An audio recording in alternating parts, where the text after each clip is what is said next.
Les Français ont enfin été entendus, et oui, après des heures de débat à l'Assemblée nationale, eh bien les réseaux sociaux seront interdits aux enfants de moins de 15 ans. C'est vrai que c'était absolument nécessaire pour développer l'économie de la France, mais pire que ça les amis, pire que ça parce que notre ami Louis Boyard nous fait l'honneur de nous montrer les chiffres et regardez, oh ça alors, mais qu'est-ce qui se passe? 130 pour et 21 contre avec beaucoup de la part du RN, et ben oui, parce que le RN a décidé de trahir la France jusqu'au bout, d'être des turbo-gauchistes, communistes jusqu'au bout, et de dire oui nous voterons cette loi est parfaitement bien, alors qu'il s'agit évidemment, comme on l'a vu hier, d'un cheval de Troie pour récolter vos informations et vos identités à vous les adultes de plus de 15 ans évidemment, sur internet. Enfin bref, encore un énorme scam, un énorme trojan à l'échelle de la société et de l'État français. Alors allons-y les amis, on va écouter notre petit député RN, quel est son narratif pour vendre vos données comme ça, qu'est-ce qu'il nous dit, comment est-ce qu'il nous le dit, et ensuite on va écouter bien sûr notre ami Gabriel Attal qui lui pareil va nous expliquer comment est-ce qu'il éduque ses propres enfants,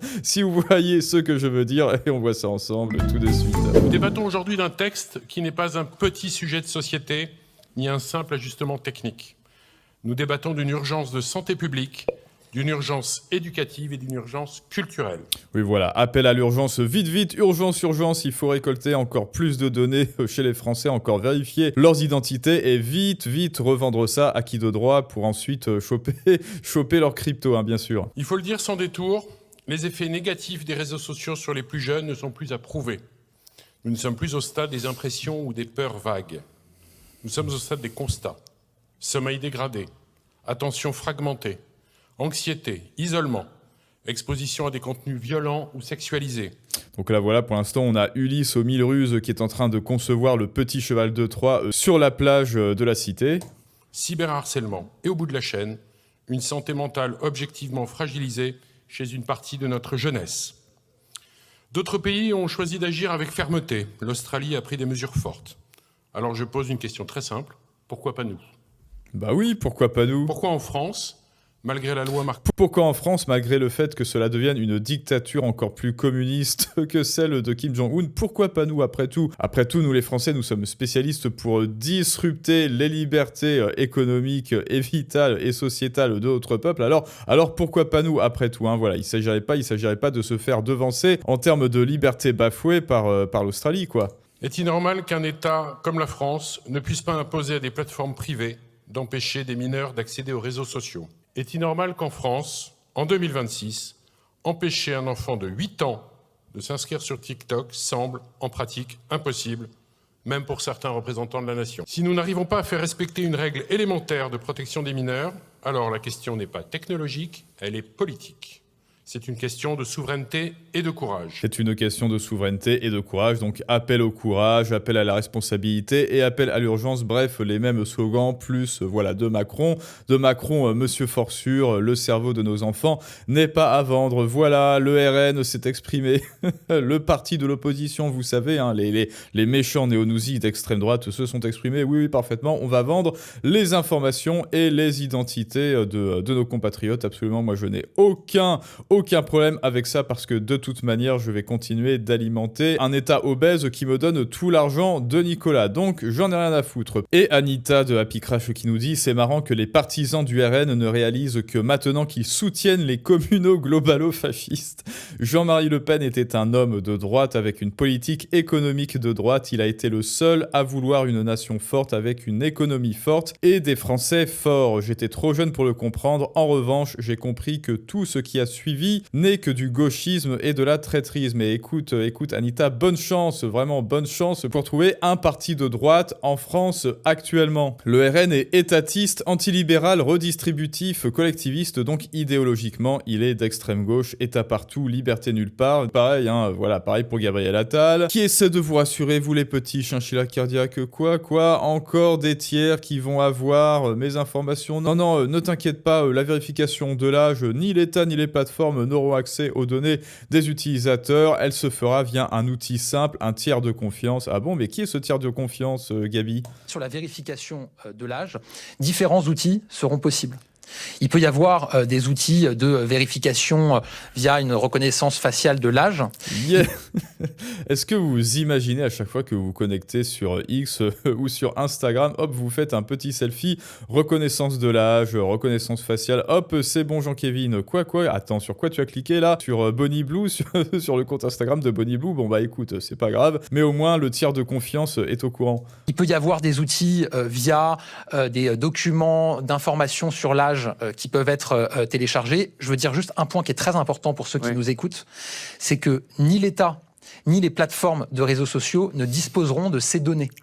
Ce qui est préparé, protégé. Oui, ce qui est travaillé, c'est que cela passe par ce qu'on appelle un tiers de confiance, un partenaire, c'est-à-dire un outil qui ne donne ni à l'État ni aux réseaux sociaux les données dont disposera cet outil pour vérifier l'âge des personnes. Le fameux tiers de confiance. Alors dites-moi, est-ce que vous avez confiance envers les tiers de confiance qu'engagerait l'État? Avez-vous confiance en l'État déjà? Voilà, ça c'est une bonne question. Et pour rappel, tout ce qui est Macron, Gabriel Attal, c'est-à-dire des gens qui n'ont pas d'enfants, là, ils sont en train de vous expliquer comment est-ce que vous devriez éduquer vos gosses. Encore une fois, ils sont en train de vous cracher à la gueule et de vous dire vous êtes des mauvais parents, vous êtes des très mauvais parents. Alors nous, l'État, avec votre argent, parce que de toute façon, c'est ça aussi le problème. Tout ça se fait, toute cette gabegie, tout ce détournement d'argent public se fait toujours avec l'argent des parents du coup. L'argent du contribuable parent, et bien à cet argent, à Nicolas le parent et à Vanessa, sa femme bien sûr, on lui dit vous êtes des parents irresponsables. Et moi, Gabriel Attal, avec mon ami Manu, nous qui n'avons pas d'enfants et qui semble-t-il ne comptons pas en avoir,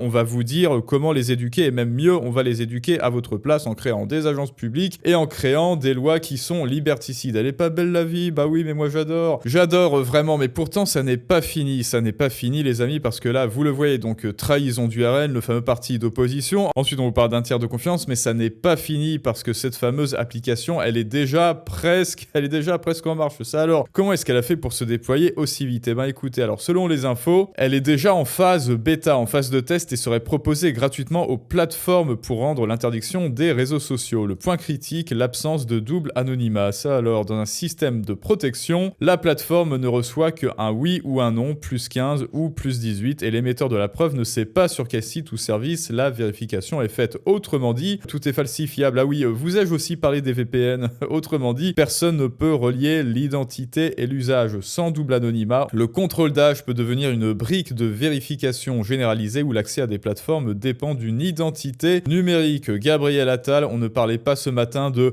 tiers de confiance. Vous nous aviez caché que France Identité deviendrait l'outil. Mais oui, mais là encore une fois, cheval de Troie. On en avait parlé pour ceux qui étaient là dans les lives de septembre. On avait parlé des fameux spin doctors qui conseillent toutes ces bonnes gens. Vous savez, ces gens qui vous dirigent, eux ils sont dirigés, enfin leur esprit est dirigé par d'autres personnes qui s'appellent des spin doctors, et ces spin doctors leur disent écoutez, ok, vous voulez fliquer vos citoyens, aucun problème, vous allez expliquer que c'est pour le bien de leurs enfants, vous invoquez un appel à l'urgence, à l'appel de la responsabilité, vous faites du chantage moral, si vous êtes des bons parents, alors vous soutenez la santé mentale de vos enfants, et là, ils ne pourront rien dire, parce que vous leur avez fait croire depuis le début que c'était pour leur bien, et là, crac, je te nique. Voilà, c'est un peu ça, de toute manière, crac, je te nique, et donc, bien sûr que je ne saurais que trop, alors pas de conseils en investissement, mais je sais pas s'il y a des actions pour NordVPN ou etc. Enfin, évidemment que moi, j'en utilise un. Alors, vous voyez, c'est pas un truc. J'ai pas inventé l'eau chaude, j'utilise un VPN standard. C'est pas un sponsor, voilà. C'est pas NordVPN qui me sponsorise du tout. J'ai pas d'affiliation